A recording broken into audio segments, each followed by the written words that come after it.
চশমা যারা ইউজ করে না তোমাকে দৌড়ানো দিবে যে আমাকে রেখে রেখে খাওয়া।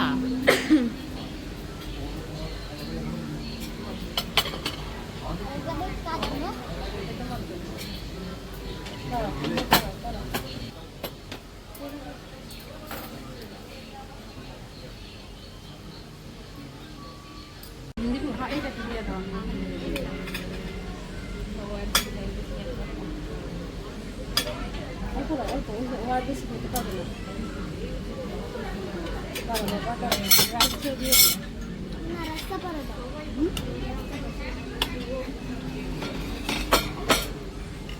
আচ্ছা ঠিক আছে।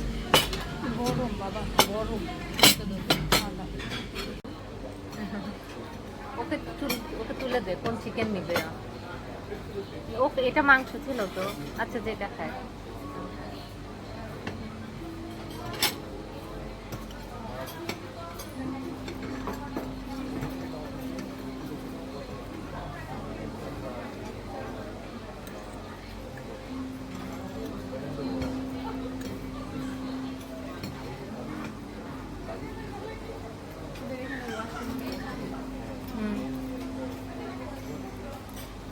আচ্ছা তো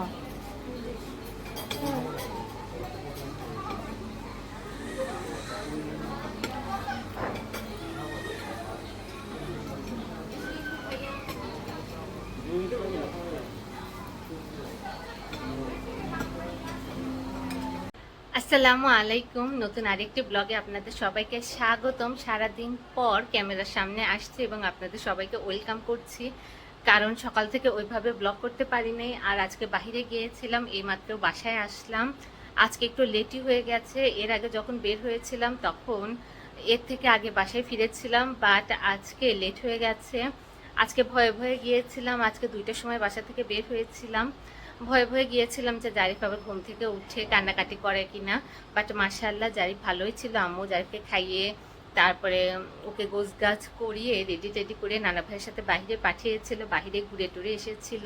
এরপরে ওর খাওয়া দাওয়া পটি ক্লিনিং সব কিছু আম্মু করেছে। আমি মাত্র বাসায় ঢুকেছি কি দেখে জারিফ খেলাধুলা করছে। তো ওরকম কোনো সমস্যা হয়নি। আমি যখন একটা কাজে গিয়েছিলাম, মানে শপিং, তো প্রয়োজনীয় কাজ করে যখন 3 বান্ধবী হচ্ছে একটু বসেছি, একটু গল্প করব, কিছু খাওয়া দাওয়া করব, তখনই হচ্ছে আম্মু ফোন দিয়েছিল। আমি তো ভয়ে ভয়ে ধরেছি। তো ভাবছিলাম যে না জানি জারিফ হয়তো বেশি কান্নাকাটি করছে, বসতে চাইনি, বাট ওরা একটু বসতে চাচ্ছিল, আমিও বসতে চাচ্ছিলাম, কিন্তু আমার তাড়া ছিল, সেজন্য না না করছিলাম। এরপরে আম্মু বললো যে সমস্যা নেই, জারিফ খাওয়া দাওয়া করে ও নানা ভাইয়ের সাথে ঘুরতে গেছে। এরপর একটু টেনশন ফ্রি ওদের সাথে বসেছি, খাওয়া দাওয়া করেছি, একটু আড্ডা দিয়েছি, দেখা সাক্ষাৎ করেছি। এরপরে এই দেখতে দেখতে আজকের দিন চলে গেল।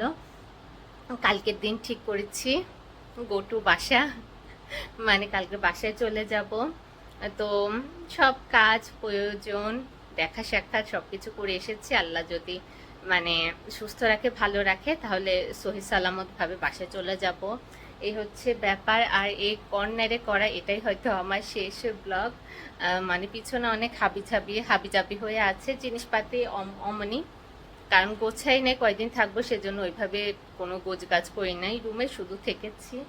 তো এই হচ্ছে ব্যাপার। আর অন্য রুমে যে করতে পারতাম, করছি না, কারণ মানে বাসার লোকজনই যাতায়াত করবে, জারিফ আসবে, তাই ভাবলাম যা বলার এখানে বলে আপনাদের সব কিছু জানিয়ে দেই। এরপরে ফ্রেশও হই, তারপর জারিফের সাথে থাকি। আর বাইরে গিয়েছিলাম কিছু, তো মানে আগে থেকে প্ল্যান ছিল যে কিনবার, কিছু হচ্ছে প্ল্যান ছাড়াই অনেক কিছু কিনে একদম ফতুর হয়ে গেছি। তো যেটা প্ল্যান ছিল, মানে যেটা নেবার ইচ্ছা ছিল, সেটাই হচ্ছে আগে দেখিয়ে দেই। আর এই তো জারিফ সোনা এখানে চলে এসেছে। কুটু বাসা, অন্ধকার, এখানে অন্ধকার, আমরা অন্ধকারেই থাকি। খেলাধুলা করছে ওখানে। তো এই আমি এখন ফ্রেশ হয়ে নিব। আর এই যাবার কারণ হচ্ছে এটা, ভালোভাবে দেখিয়ে দিচ্ছি, দেখা তো যাচ্ছেই, বেশি জুম হয়ে গেছে হয়তো। এই এই সিম্পল এই রিংটা নেবার অনেক ইচ্ছা ছিল, মানে কিছু টাকা জমিয়েছিলাম মাটির ব্যাংকে, তো ভেবেছি এটা ওটা না কিনে একটা এটা কিনে ফেলি, রাফ ইউজও করা যাবে, প্লাস সিম্পল জিনিসই ভালো লাগে। আর আমার হাত এত চিকন যে কোনো কিছুই স্যুট করে না, মানে সব ঢিলঢিল করে। এটাও ঢিলা হয়, তাই ওরা এটা লাগিয়ে দিয়েছে। তো এটা এখন টাইট হয়ে আছে, আর সিম্পলের ভিতরে এটা ভালোই লাগছে আমার, তো এটার জন্য গিয়েছিলাম। তো এটা নিয়ে আসলাম, তো ভালোই লাগছে, খারাপ লাগে নাই। আর ওই একটা দোকান থেকে আমি যদি কিছু নিয়েও থাকি, তো ওই একটা দোকান থেকেই নেই, কারণ ওদের থেকে নিতে একটু কমফোর্টেবল ফিল করি, তো ওদের দোকান থেকেই নিই। ফার্স্টে ওদের দোকানে ঢুকেছিলাম, নেওয়ার মতো কোনো প্ল্যান ছিল না, বাট গিয়েই তারপর ওরা দেখাচ্ছিল, বলেছি যে একটু অল্প বাজেটের ভেতরে দেখাও, রাফ ইউজের জন্য দেখাও, তো বের করলো। আর বের করার পরই হচ্ছে এই তো এই ডিজাইনটা পছন্দ হয়ে গেল, আর এটা নিয়ে নিলাম। আমার থেকে তো ভালো লেগেছে, আপনাদের কাছে কেমন লেগেছে যদি জানাতে চান তাহলে অবশ্যই কমেন্টের মাধ্যমে আমাকে জানাতে পারেন, আমার ভালো লাগবে। তো এই হচ্ছে ব্যাপার এটা নিয়ে। তো এর থেকে কিছু বাজেট বেশি নিয়ে গিয়েছিলাম, কারণ এর আগে অন্য একটা শপে দেখেছিলাম, এর থেকে একটু বেশি প্রাইস ছিল ওটার, তো কিছু টাকা বেঁচেছিল। আমি ভাবলাম ভালো, তো কিছু টাকা বেঁচে গিয়েছে, কাজে আসবে। কিন্তু এরপরে আমার বান্ধবীর সাথে ওর প্রয়োজনে হচ্ছে কালীবাজারের ভেতরে জামা কাপড়ের মার্কেটে ঢুকলাম, আর আমার সব টাকা যা ছিল এর থেকেও বেশি চলে গিয়েছে। তো কিছু গজ কাপড় মানে 3 পিস এগুলো কিনলাম। তো এগুলো কিনে একদম ফতুর হয়ে গেছে। এগুলো হচ্ছে প্ল্যান ছাড়া, আর এটা হচ্ছে আমার আগের থেকে চিন্তা ভাবনা করে রাখা ব্যয়, তাই এটাতে মন খারাপ হচ্ছে না, এটাতে ভালোই লাগছে। ওটাতেও মন খারাপ হচ্ছে না, বাট ওই টাকা চলে গেছে তাই একটু খারাপ লাগছে, বাট জিনিস দেখলে পরে আবার ভালো লাগছে।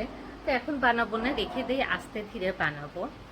তো এটাই, ওই দোকান থেকে এর আগেও এটা নিয়েছিলাম। তো মিস্টার শোভন হচ্ছে, দেখা যাচ্ছে কিনা, ফার্স্ট আমাকে এটা গিফট করেছিল, মানে গোল্ড ফার্স্ট উনি হচ্ছে এটা, ওনাকে টেনে টেনে নিয়ে গিয়েছিলাম। তারপরে হচ্ছে এই, তো ওখান থেকে এগুলাই কেনা। তো ঠিক আছে, গরম অনেক, ফ্রেশ হয়ে নেই। আর পেছনে সব এরকম দেখা যাচ্ছে, অন্ধকারও কম, তো সমস্যা নেই, সব কথা তো এখানে বলে ফেলেছি, শেষে আর এগুলো দেখে লাভ কি। আর বাহিরেও বান্ধবীরা মিলে একটু আড্ডা দিলাম, তো ভালোই খাওয়া দাওয়া করলাম। এখন বাসায় এসে অনেক পানি পিপাসা লাগছে, কারণ পানি ওরকম খেয়েছিলাম না, তো এখন পানি পিপাসা লাগছে। আর আসার সময় আবার বাসার জন্য একটু নাস্তা হিসেবে মোগলাই পুরি ওগুলো নিয়ে এসেছি, তো এই এটার জন্যই বের হয়েছি। তো ঠিক আছে, এখন যাই, নিজে একটু মানে ঠান্ডা পানি নিয়ে একটু পানি খাই, খেয়ে রিল্যাক্স করি। এরপরে প্যাকিং আছে, টুকিটাকি যে প্যাকিং আছে সেগুলো করে ফেলতে হবে। কাল বিকেল 4টার দিকে যাবার মানে প্ল্যান করেছি, এখন দেখা যাক কয়টার সময় যেতে পারি। তাহলে এই আর আজকের ব্লগটা আর মনে হয় না আর কন্টিনিউ করতে পারবো, তাই আজকের ব্লগটা আমি এখানে শেষ করতে চাইছি। তাহলে দেখা হচ্ছে আবার আমাদের পরের ব্লগে। আর আজ হচ্ছে আমি এই ড্রেসটা পরে গিয়েছি, মানে হচ্ছে সিম্পল কুর্তির মতো, এটা হচ্ছে আগে মানে মাসাক কালি, তারপরে আরো অনেক অনেক ড্রেসের নাম বলতো, আনারকলি, ওই কোয়ালিটির ড্রেস। এটা বলতে গেলে হচ্ছে আমার এখানে বড় আয়না নেই তাই দেখাতে পাচ্ছি না, এটা বলতে গেলে আমার হচ্ছে কলেজ লাইফ, ভার্সিটি লাইফের ড্রেস এখনো হয়। তো বাসার আলমারিতে ছিল, এটা আজ পরতে ইচ্ছে করলো, তাই জিন্স প্যান্টের সাথে এটা পরে গিয়েছি, হেজাবও ম্যাচ করে গিয়েছি, তো ভালোই লাগছে। কারণ বাইরে গেলে এত বাতাস হয়, যদি বোরকা বা অন্য কিছু ছাড়া যায় তাহলে ড্রেস সামলানো অনেক হিমশিম মানে পোহাতে হয়। যারা হেজাব পরে বা বোরকা পরে তাদের জন্য একটু বিড়ম্বনার মতো একটা অনুভূতি হয়, যে খালি খালি এরকম একটা ফিল হয়, সেই হিসেবে এরকম গোল জামাগুলো পরে যাওয়াই বেটার। তাহলে ঠিক আছে, আজকের জন্য এ পর্যন্ত, দেখা হচ্ছে আবার আমাদের পরের ব্লগে। আল্লাহ হাফেজ। গেছি ও পালাজোর জন্য কাপড় খুঁজতেছিল ওইখানে। আমি এটা কুর্তির জন্য নিছি ও পালাজোর জন্য নিছে হুম। লেস আনতে হ্যাঁ লেস কিনতে চাইছিলাম টাইম কই গজ 120 বাকি টোটাল গজে কত টাকা আসে 120 কয় গজ জামাই 3 গজ আড়াই গজ সব আড়াই গজ তাহলে 7.5 গজ 7.5 গজ না তিনটা সেট ধরো হুম